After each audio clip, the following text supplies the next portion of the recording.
Big Cosell, I don't disagree. I mean, I would defer to him anyway, but he doesn't get 5 targets. Like, Right. we had Benjamin Albright earlier in the week from Denver, and I just slipped in how, at least this year, it doesn't seem to be the thing it was last year where Sean Payton talks every week about how important Marvin Mims is, and they just never do anything with him.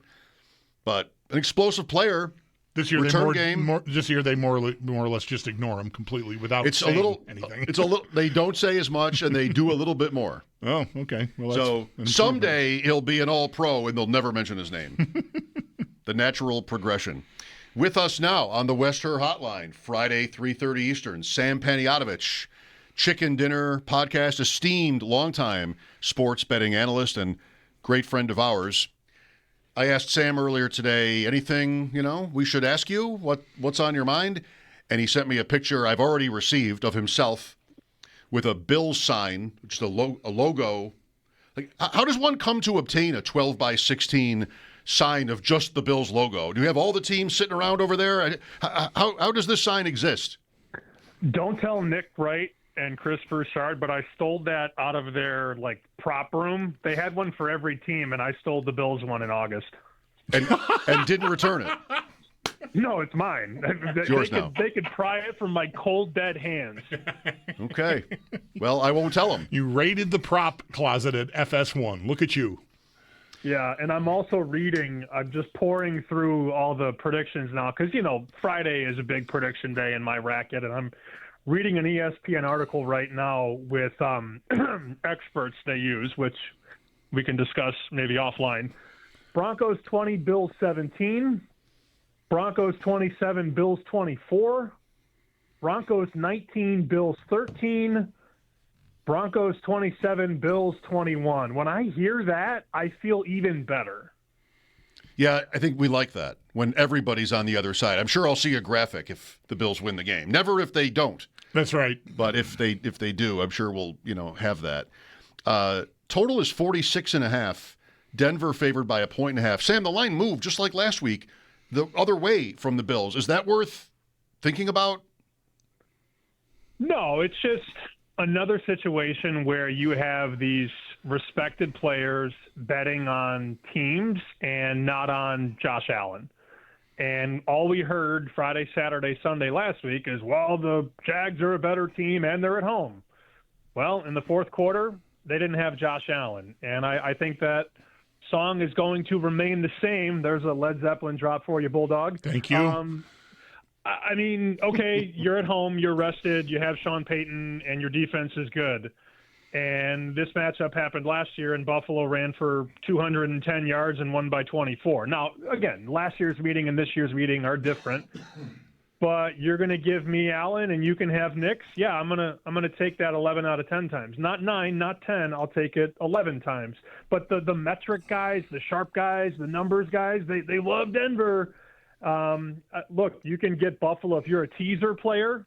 You can take Buffalo from 1.5 to 7.5, and then you can tease Chicago in a 30-mile-an-hour wind bowl from 4.5 to 10.5.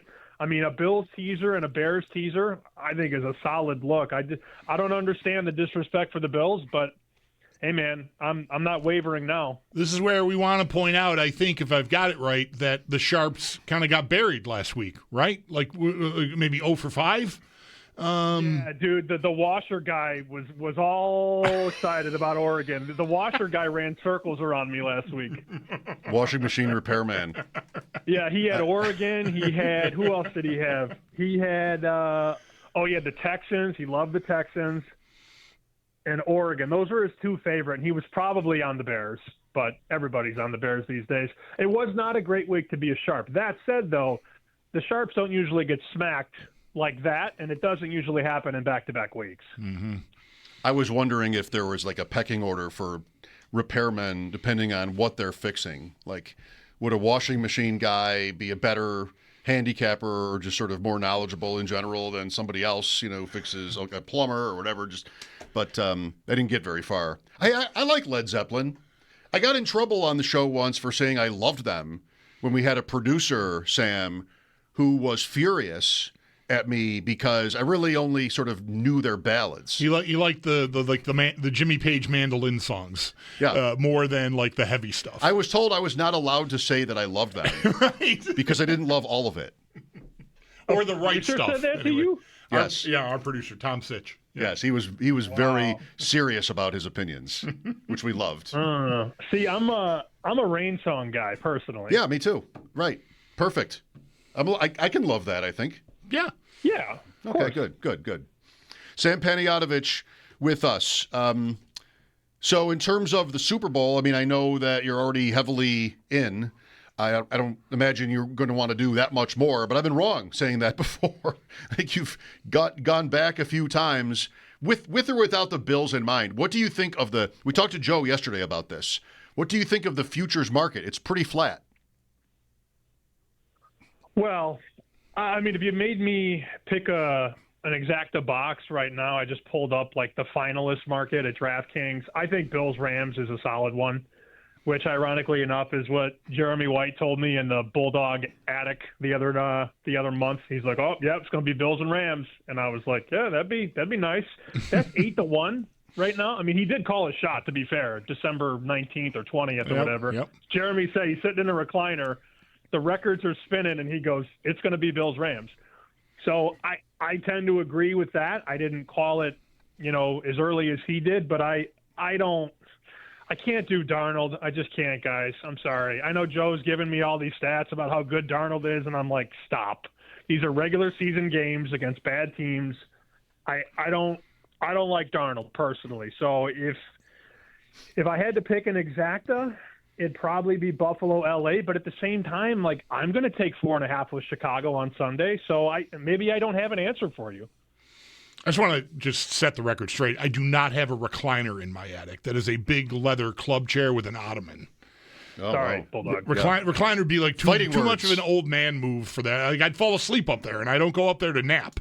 I go up there to play music and listen to music. Clearly. Well, I might sleep up there I was actually looking at flights for next weekend. This is how cocky I am about this weekend. I was looking at Boston to Buffalo flights, and they're like $89 next Saturday. Just to watch the game. I'd watch it at a bar. Here. Probably. Oh, yes. Man. What do you think about the other AFC game? I'd love Nico Collins to be available, but he's not. We just saw the alert come across the screen that he's out. So you're relying on a quarterback in C.J. Stroud who was horrendous for 3 quarters, maybe 4 quarters against Pittsburgh, and now you got to take that show back on the road in New England. Vrabel's just such a good coach, and they just prepare so well for you. And at some point, Mike, Woody Marks is going to get hurt because it happens every week. So I don't know. Maybe the under 41. I don't love that game. And, I know this is a betting segment and people want picks and bets and locks and all that. These 4 games are so tight and the lines are so sharp. I'll probably only have 2 bets. I'll have Buffalo plus 1.5. I'll have Chicago at home plus 4.5 now at DraftKings. And that's probably it. But if you made me pick that one, I'd go under 41. That's a move, right?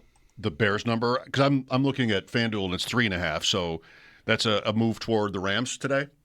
Well, apparently they like the Rams at DraftKings because the market, it's a pretty rangy market. I see 3.5, 4, and 4.5. So if you only have one book, you are doing it wrong. If you like the Rams, please lay the 3.5. If you like the Bears, take the 4.5. That's a huge deal. This could easily land 24-20. 17-13, yeah, with that Whatever. weather. Right, same. Yep. National championship game, Sam, what are we doing? Can I, in back-to-back weeks, can I fade Indiana on this show or no? Do what you think is right. I mean, I make the number like 6 or 7.